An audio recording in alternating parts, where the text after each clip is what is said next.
嗨，我是瑞塔，这里便是家对面的农场。每次爬上屋顶，眼前便是这里的稻田或者麦田啦。在麦子收割之后，便要开始种下水稻了。使用插秧机进行插秧的话，对于土地的平整度要求较高，所以需要先进行平地。车轮翻出了水田中的鱼虾还有青蛙，成群的水鸟追在车后觅食，实在是太有趣了。之后就是使用插秧机进行插秧。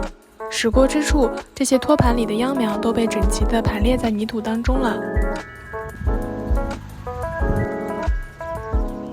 也仍然存在一些区域需要手动的来插秧。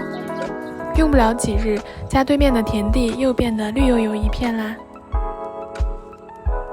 远远看去，远方那一排房屋中就有我住的小屋，这里依然是白鹭觅食的天堂。农场中还养了许多鸡、鸭、鹅，一群鸭还有鹅正在慢悠悠地朝湖边的落日走去。相比之下，鸡就亲人很多啦。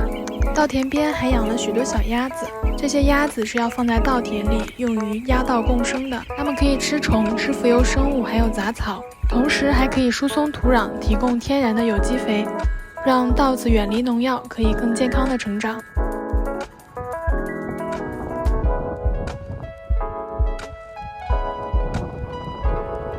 又是夕阳西下，整片稻田沐浴在一片金色当中，远方的白鹭们或是慵懒的休息，或是悠闲地飞入这一片金色的光中。